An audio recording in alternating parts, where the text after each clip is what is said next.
Looking for a cosmic adventure like no other? ZATSWAN, Multiversal Guardian is a high-stakes comic book journey through the multiverse with stunning art and an unforgettable hero. Get your copy today in ebook and paperback formats. Link in the description. So I've always thought it was really interesting how Terry Goodkind went from being a high fantasy superstar dominating that genre in the mid and late 1990s and early 2000s, all the way from that to being the fandom's punching bag. And I would kind of like to talk about that today, and if it's really fair, to the late author. I'm Neil Allen, the creator of ZATSWAN Multiversal Guardian, the cosmic fantasy graphic novel, which you can pick up in the link in the description on Amazon. You can get it in paperback form like this or ebook. And if you have Kindle Unlimited, it's essentially free. And if you do check it out, please leave reviews. That's very helpful, helps people find the book. So speaking of ZATSWAN, I am a comic artist and writer. And one of the things that really inspired me to get into creative writing was my love for the high fantasy books that I read growing up throughout the years. And one of the big series that I liked was Terry Goodkind's Sword of Truth. My favorite in that series being Wizard's First Rule. Other books I really love being Temple of the Winds and Stone of Tears, Blood of the Fold. Had a lot of fun with those books, along with other series like Robert Jordan's Wheel of Time, George R.R. Martin's A Song of Ice and Fire. And these days, if you look into Terry Goodkind, you'll probably find a lot of venom from fans slung his way. And I think it's interesting. He seems to take more heat than any of these other high fantasy authors. He did do certain things to cause this to happen. I don't want to go through the entire Terry Goodkind saga because it's a whole thing, but he essentially made certain dumb quotes that were very, very self-righteous and alienated the fandom. Quotes like, he's not writing fantasy, he's above that. He made some disparaging remarks about fantasy, saying it's just about magic systems and world building, and he was writing important stories about human themes. And if you do read Terry Goodkind's Sword of Truth series, it does come across, while I think he did do a good job at building his world and coming up with an interesting magic system that wasn't just your typical elemental fare. He came up with this additive and subtractive magic system. At the same time, you can tell that that's really wasn't his main focus. He was focused on his characters, Richard and Kaylin, and their journeys, and everything else around them was just sort of set up. I don't want to say arbitrarily, but you do kind of get a sense it wasn't set up with the same care as a George R.R. Martin's world, for example. The stuff was just set up to facilitate Richard and Kaylin's adventures, and he was just sort of writing in this fantasy landscape. And I think a part of him resented that. I think he wrote what he needed to write at the time to be published. Like during those days, Robert Jordan's Wheel of Time was huge. Publishers were looking for other books like that. So Terry Goodkind turned in a book that was quite similar, had a lot of similar themes, changed things enough, and it took off because as readers were waiting for the next Wheel of Time book to come out, if you've been a reader, and you probably have been if you're watching this, you know what it's like to get to that last book in a series and then there's nothing left. You feel kind of ravenous. There's a void you need to fill there. Well, Terry Goodkind filled that void very successfully, sold millions and millions of books. But he did start to alienate his fan base, not only with the comments that he was saying in the public, but also just the content that started to appear in his books. His books did start to get away from fantasy somewhat, not entirely, but somewhat. He was literally writing stories like in the book Soul of the Fire, in which the plot line was magic was leaving the world and it was having all these effects. He was less interested in writing about, things like dragons and fairies and, magic and things of that sort, and more interested in using his books to pontificate Randian objectivism, philosophy. And the thing about it is, yes, it's true that all authors kind of put, elements of their worldview in their work. It's kind of a given. Terry Goodkind did so with a little nuance, and it just became about soapboxing, heavy-handed preachiness, and the enemies in the books were just straw men set up to represent ideas that Terry Goodkind found to be, as he points out in his books, evil and deplorable, people who don't see the world his way. Now, of course, Goodkind is an adherent of objectivism, and some of the things that I've observed from people I know who hold these views, like, I don't know many personally. I've known some personally who espoused some of the thoughts, but didn't wholeheartedly, take in this Ayn Rand type of philosophy. But the people I've heard of, like Spider-Man creator Steve Ditko, as well as Ultimate Warrior Jim Hellwig and Terry Goodkind himself, they tend to have a very binary way of looking at things, like Steve Ditko created the comic book character Mr. A, and one of his quotes was like, "There is black and there is white and there is nothing in between."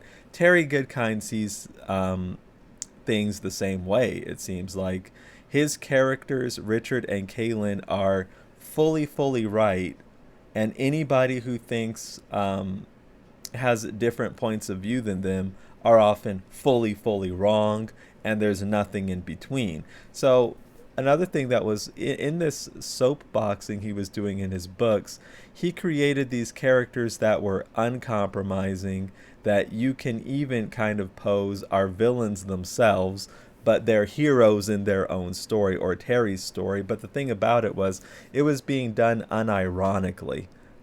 It was like, no, that's really what Terry thinks, and he was alienating some of his readers with these views. Now, here's what I want to point out, though. The series, while that always, if you go back and read some of these Sword of Truth books, that always was a lingering thing within the books, but the books didn't completely start off unhinged like that. In my view, the first 5 books, from Wizard's First Rule to Soul of the Fire, are really good high fantasy novels. Not perfect, but still a lot of fun. In my view, up there with the really good high fantasy novels like some of Robert Jordan's earlier work, Eye of the World, The Great Hunt. They're like at that level. And I think the problem that I have with some of the vitriol spewed toward Terry Goodkind is that isn't recognized. Of course, it's a subjective thing. Not everybody's going to like all the same stuff. But Terry Goodkind's like flaws and lows and, public relations disasters are well documented and highly discussed. And I think it's kind of a shame that that's what people generally think about him. It seems, at least in high fantasy spaces online. And they don't really give him the credit I feel he deserves. So to answer the initial question, yes, I do think Terry Goodkind deserves the derision that he got, because he legitimately did a lot of stupid stuff, said a lot of stupid stuff, did a lot of stupid things, wrote a lot of stupid books. However, yes, he deserves that derision, but he also deserves the credit for being such a luminary in the high fantasy space and writing such, hits like Wizard's First Rule and, Temple of the Winds and books like that. Because, it became trendy to hate on Terry, kind of in the same way that it became trendy to hate, like, say, Star Wars Episode 1, The Phantom Menace. It was like a running gag to kick this book. It just seemed, or movie or whatnot. He became one of those things where it's just trendy to hate on him. And yeah, he did bring that on himself, but it wasn't always like that. Like back in 97, 98, 99, like years like that, Terry Goodkind was on the top of his game, and he was on the top of the high fantasy landscape as well. Um, with those other luminaries that we think of, like George R. Martin and Robert Jordan.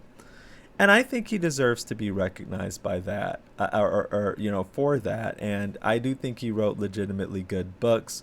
Other people will feel differently. Some common criticisms of Terry Goodkind, despite that preachiness that I mentioned, are his work. His work is very, very derivative of other series like Wheel of Time and so forth. But, my counter to that is when you've read enough of this fiction, you come to find out that a lot of it is derivative, maybe even most of it is derivative. It's people building upon ideas that others had, changing them, adding to them, things like that. Terry Goodkind's work was derivative in many ways to, say, Wheel of Time and some other works like Lord of the Rings, but that's what people wanted to read at that time. That's what publishers were looking for. And Terry Goodkind, filled that void for people who were looking for more of these high fantasy books, and he did so successfully.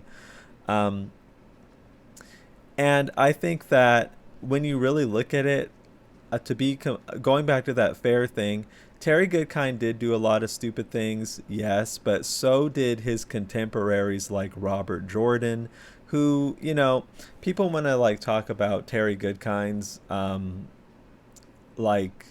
weird flaws and idiosyncrasies like his preachiness, but if you read any of the books from these other people like Robert Jordan, this weird tug of war between men and women that, it was weird. That's all I have to say about it. Obviously there was some kind of theme going on there, some kind of point that he was trying to make, but I think that when you're reading 10,000 pages from a writer, you tend to come across stuff, weird idiosyncrasies they have that can be kind of annoying. And Terry's no different than some of these other authors like Robert Jordan inserting his weird spanking fetishes. If you don't know what I'm talking about, go see some Gareth Bryn, Swan Sanche, Fires of Heaven chapters, I think. And it's all throughout the series. Weird fascination with how attractive women's ankles are. The weirdness between male versus female. It's weird. And then on top of that, it's him lowering the integrity of a series by padding it out with so much inconsequential stuff just so he can put out more books, just so he can get more sales, so greed, essentially, like that. So what I'm illustrating is that, yeah, Terry Goodkind did a lot of stupid stuff and he deserves to be held accountable, but I think it's kind of weird he takes so much heat when these other authors like Robert Jordan and George R. Martin, who just won't even write his book anymore, which I talked about last week, they're doing stuff just about as bad, maybe arguably worse. People talk about how Terry Goodkind disrespected his audience and fantasy and stuff, but George R. R. Martin's done the same thing too. He knows these people are wanting to read his book and have been clamoring for it for 16 years, and he doesn't care. He thinks it's acceptable that he with the way he's doing things, he obviously doesn't feel he needs to please those fans, and he has essentially shown them that he doesn't respect them too. So I just think that it's kind of funny or interesting that Terry especially is singled out as this persona non grata in high fantasy, when many of his contemporaries from the same era, this 90s 2000s stuff, writing these big fantasy books, they're just as bad, I think. Robert Jordan, Terry, George R. R. Martin, people and some others, they've also done things that are not respectable too, or just strange, putting their own weirdness in the books, like I mentioned with Robert Jordan. But let me know what you think about Terry Goodkind. Are you a fan of his books? Do you think his hatred is well deserved? Are you a fan of, like me, some of his books, but definitely not all of them? Let me know, and be sure to pick up ZATSWAN Multiversal Guardian, my own creative work, on Amazon in the link in the description. And we'll have more talks about high fantasy very soon. And until then, take care.